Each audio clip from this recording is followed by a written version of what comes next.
आज मैं आपको कहानी सुनाने वाला हूं बिहार के उस लाल के बारे में जिसने चाइना के कई सैनिकों को दौरा दौरा के उनको पीटा था, उनके कैंप में घुसा के उनको मारा था और उसने किस तरीके से अपनी बहादुरी की गाथा लिख दी और उसके बाद वो शहीद हो गए। उसी के बारे में मैं बातचीत करने वाला हूं।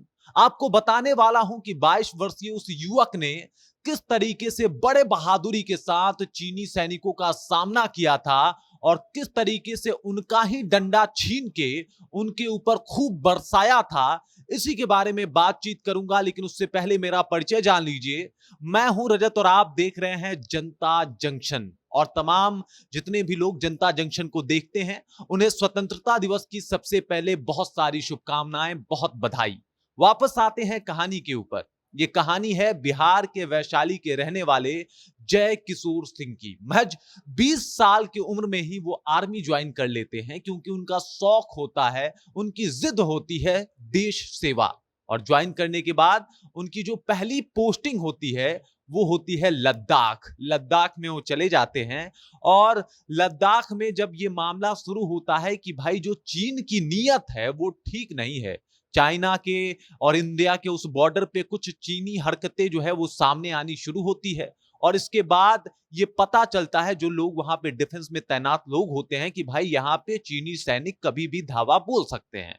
और इसको लेके सेना की एक टुकड़ी जो है वो गलवान घाटी भेज दी जाती है। अब गलवान घाटी का थोड़ा एरिया ऊपर होता है, नेटवर्क टावर आने में भी बड़ा मुशक्कत और इशू होते हैं, वहां पे लोगों का पहुंचना भी बड़ा मुश्किल भरा सबब होता है। और सीधे हेलीकॉप्टर से कई बार वहां पे टुकड़ी उतारी जाती है अगर जरूरत पड़ती है तो उसी तरीके से एक टुकड़ी सेना की भेज दी जाती है। और उसी टुकड़ी में होते हैं जय किशोर सिंह। वैशाली का रहने वाला ये युवक जय किशोर सिंह जिस दिन ये जा रहा होता है अपनी माता जी को फोन करता है और कहता है कि माँ आप निश्चिंत रहिए, हम जा रहे हैं, थोड़ा ऊपर का सफर है।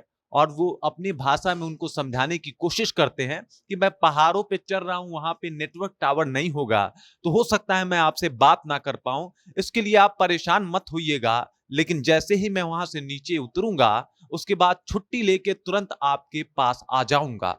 उसके बाद यहां कुछ समय होता है 16 जून 2020 का, जब ये पता चलता है कि चीनी सैनिक जो है अचानक से आगे बढ़ने लगे हैं। अब चूंकि सेना की वो टुकड़ी वहां पे तैनात होती है तो वो उनका सामना करती है, लेकिन चीनी सैनिकों की संख्या बहुत ज्यादा होती है। और बहुत ज्यादा होने की वजह से जो ये सेना की एक टुकड़ी है वो उनका मुकाबला डट के करना शुरू करती है। इनकी संख्या कम होती है, इंडियन सैनिक वहां पे उस वक्त कम मौजूद होते हैं, लेकिन फिर भी वो पीठ नहीं दिखाते।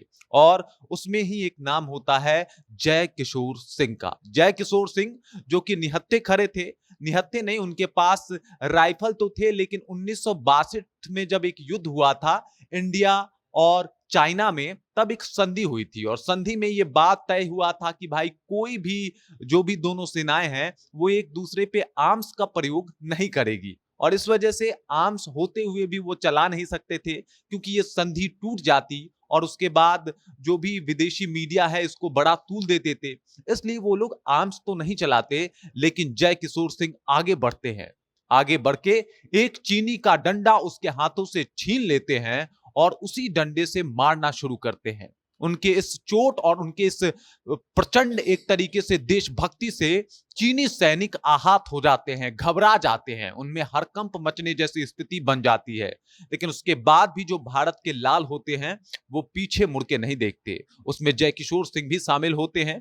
इन्होंने जब डंडा छीन के मारना शुरू किया चीनी सैनिकों को तो चीनी सैनिक डंडा छोड़ के भागने लगे। उसके बाद हिंदुस्तान के कुछ और सैनिक जो थे वहां पे वो लोग भी डंडा उठा लेते हैं और चीनी सैनिकों का पीछा करते हुए उनके कैंप तक घुस जाते हैं।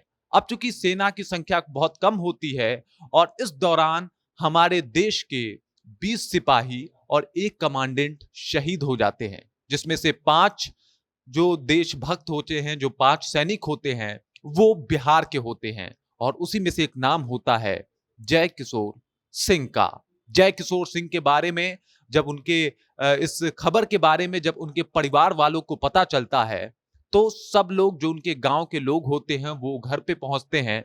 और वहीं जब उनके पिता से इस बात को बताया जाता है तो पिता दुखी होते हैं और दुखी होने के साथ साथ बड़े ही दम के साथ ये बात बोलते हैं जो एक फौजी का पिता ही बोल सकता है कि मैंने एक बेटा भेजा, वो शहीद हो गया, मेरे अभी 2 और बेटे हैं, मैं उनको भी आर्मी में भेजूंगा ताकि वो जम के अपने विरोधियों का, अपने दुश्मनों का सामना कर सके और उनको सबक सिखा सके। उन्होंने कहा कि मेरा एक बेटा शहीद हुआ, इस बात का मुझे गर्व है, मेरा बेटा नहीं रहा, इस बात का मुझे दुख भी है, लेकिन मैं इस बात से बहुत ज्यादा खुश हूं कि वो काम करते हुए शहीद हुआ जो हर एक हिंदुस्तानी की, हर एक लोगों की ख्वाहिश होती है। वो वीर गति को प्राप्त हुआ है और इस बात पे मैं बहुत गर्व महसूस कर रहा हूं। और वाकई ये बात एक फौजी के पिता ही बोल सकते हैं, जो जय किशोर सिंह के पिता ने कहा। और ये बात बताती है कि जब लड़ाइयां होती है तो किसी का हारना, किसी का जीतना तो तय होता है, लेकिन हमेशा जीत जज्बे की होती है। जो उस वक्त जज्बा दिखाया जय किशोर सिंह और उनकी टीम ने, वो काबिले तारीफ था। फिर अमर हो गया ये बिहार का लाल, जिस तरीके से इन्होंने चीनियों को धोया, जिस तरीके से अपने लाठी के प्रहार से चीनी सैनिकों को अपने कैंप में छुपने और भागने पे मजबूर कर दिया, जिस तरीके से इन्होंने भारत की धरती को 1 इंच भी उन चीनियों को घुसने नहीं दिया। ये बात बताती है कि जय किशोर सिंह का जो जज्बा था वो जीत गया और संख्या बल वहां पे हार गई। जय किशोर सिंह के साथ उन 20 जवानों को जनता जंक्शन की पूरी टीम शत शत और कोटि कोटि नमन करती है। जय हिंद, जय भारत।